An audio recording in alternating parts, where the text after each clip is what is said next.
Welcome back to my channel. It is day 7 of Sewtember. I have a treat in store for you today. Have you ever couched on the sewing side of your machine? Do you have that feature? There's a variety of machines that have the ability to couch on the sewing side of the machine. I have really enjoyed experimenting, creating some modern placemats. Look at all that fabulous yarn. Isn't that interesting? It's a work of art. Or maybe we can create some couching for some little birds to perch upon. I hope you are excited to couch along with me. Let's get started. To create couching, you'll notice that I'm opening up the lid on my machine and I have a guide for my yarn. We'll want to place that within the slot that's designed within the machine to hold the guide itself. And you'll notice how I'm slipping the yarn in the top guide and I'm pulling the slack up so that we have some sitting on the top of the machine. And then I'm placing the end, which will be placed underneath the presser foot in the lower part of the guide and towards me. If you'll look at my screen on the Destiny, for my Destiny friends, I've selected a zigzag stitch. Notice that when we select different stitches, once our digital dual feed foot is installed, the stitches that you cannot create when using the digital dual feed foot will gray out.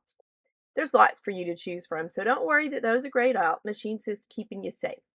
I'm pulling out some excess thread, and I have my couching sole for my digital dual feed foot. I'll place the two tip ends of the threads together, and this will be a little threading loop, or a little lasso that will help me thread the yarn through the presser foot a little easier.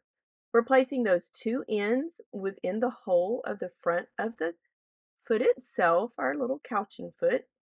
You'll see that I have a loop. We'll slip the end of the yarn within the loop,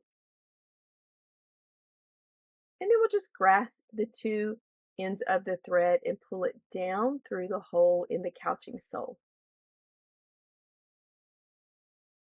Once we have that in place, we'll snap our sole onto our digital dual feed foot. I always like to just lower and raise my presser foot just to make sure that I have it attached correctly. Now that we have our yarn all positioned, it's time for us to experiment a little bit. I created a quilt sandwich, so I'm using fabric batting and fabric just to demonstrate on. You can use some fabric with some stabilizer if you'd want, just depending on what kind of project that you're going to create with this technique. But today we'll be experimenting. Notice that I've turned my camera on, which is really nice. I can look on the camera itself and I can adjust the stitch width so that it accommodates the width of the yarn, a visual opportunity to set that width setting. We'll lower the presser foot and we'll start stitching. I'll warn you that this technique is quite addicting. It's so easy. I'm just turning around, going in circles, doing some free form couching. You can experiment with a variety of your stitches that are built into your machine and see which ones are your favorites. You'll notice in just a minute when I stop with my needle down and my presser foot down, but I want to activate my pivot feature. So I'll select that key and turn on my pivot feature. And then you'll notice now when I stop, the presser foot raises and the needle stays down. That just makes it easier for me to manipulate the fabric, move it around while I'm couching and just having some free form fun with this technique. When you're creating curves, it's really convenient for the needle to stay down, the presser foot to come up, and then you can just kind of tweak and angle and twist your fabric however you may like. Can't you just imagine what this would look like with different colors of yarns, different fabrics? Black fabrics with bold colors always looks so beautiful.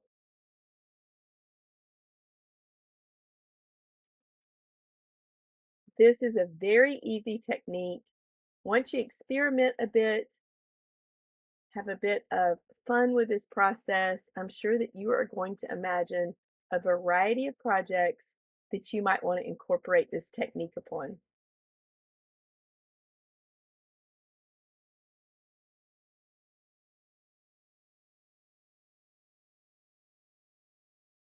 I'll cut my yarn and let's take a look.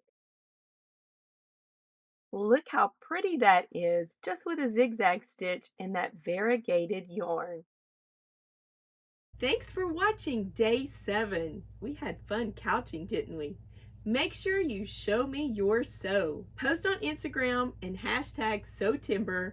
Join my Facebook group if you haven't just yet and post your pictures there as well. I can't wait to see you tomorrow for day 8. Oh, if you haven't subscribed to my YouTube channel, make sure you click subscribe and also like this video if you enjoyed couching along with me. I really appreciate it. See you tomorrow.